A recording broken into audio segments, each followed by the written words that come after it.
I voted no when our Parliament considered the Canada-EU Comprehensive Economic Trade Agreement, CETA.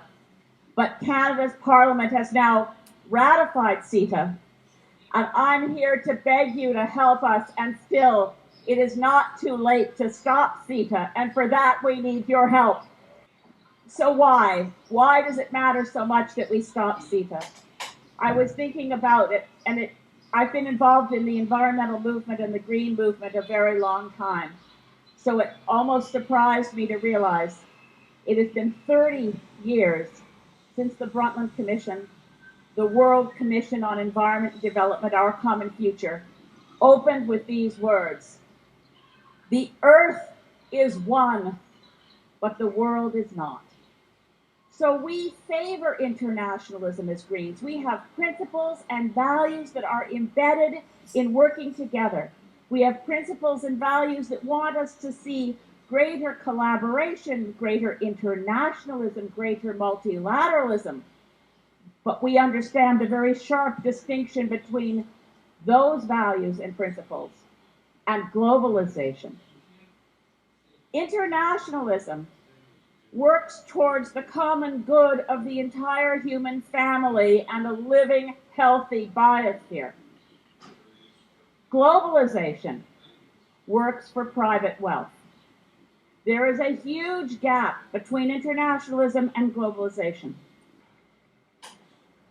Globalization is a product of the neoliberal agenda of Margaret Thatcher and Ronald Reagan that preached a dogma of smaller government, deregulation, privatization, and trade liberalization, an economic strategy that has manifestly failed by increasing the gap between the richest and the poorest.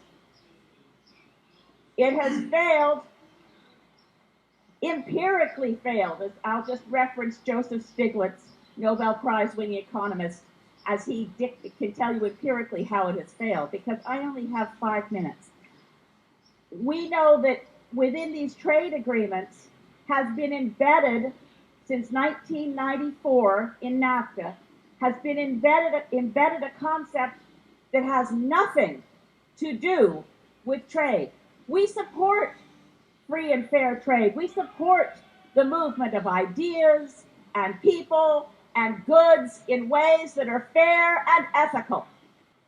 But embedded in these trade agreements is this horror that has nothing to do with trade.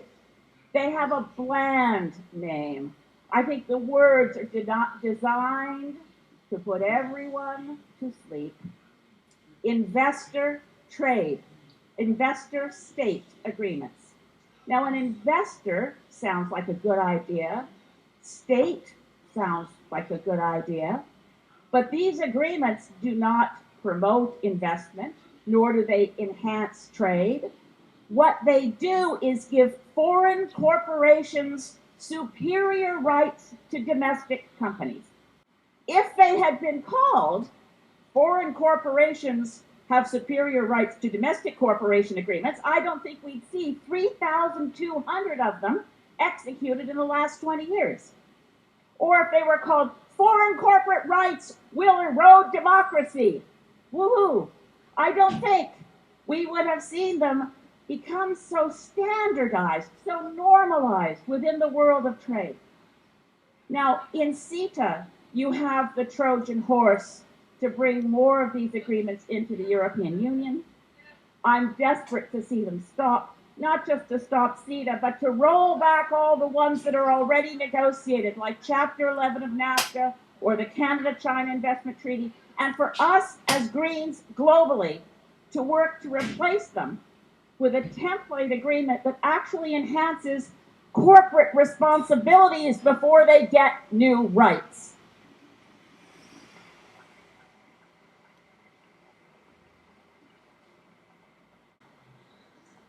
If I had an hour, I could tell you the long and unhappy story of Canadian laws that have been repealed, of Canadian projects that were unsafe and later found to violate the quote-unquote investors' rights to reduce the expectation of profits of a foreign corporation, even when there's no trade motive, even when there's no question of national treatment. Just because a foreign corporation expects its profits, if your government at the state level, municipal level, or federal level changes a law, you can be before an arbitration panel. We have lost case after case in Canada. Now, the reality is, it's true that the CETA agreement includes additional provisions that make it, as a process, better than NAFTA. You have an investment court in CETA, and they say that makes it great. You have additional rules to make sure that the arbitrators aren't making personal profit out of every case they take on. But the reality of it, the core essence that makes these provisions fundamentally corrosive to democracies everywhere, is still there. The whole point is that foreign corporations can bring arbitration cases against governments that reduce their expectation of profits.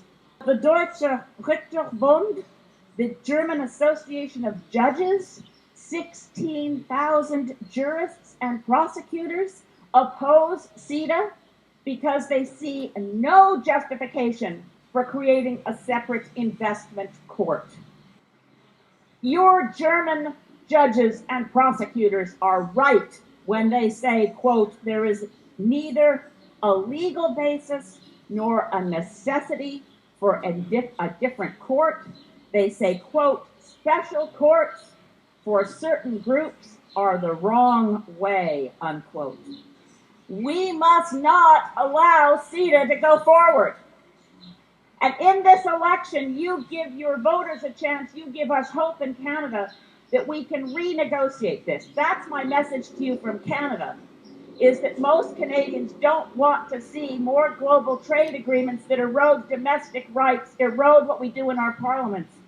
We want to be in that place where we can say the earth is one and the world is adopting practices to make us one. And I know that as we say this, we do not want to be in the same camp with Donald Trump, who for xenophobic, racist, anti-democratic, protectionist, and isolationist reasons says he wants to take apart trade agreements. But he does not want to take apart global corporate rule. So we must keep our eyes focused on what we need to do as Greens. We are embedded in all our principles and values in grassroots democracy. We're embedded in all our principles and values in social justice.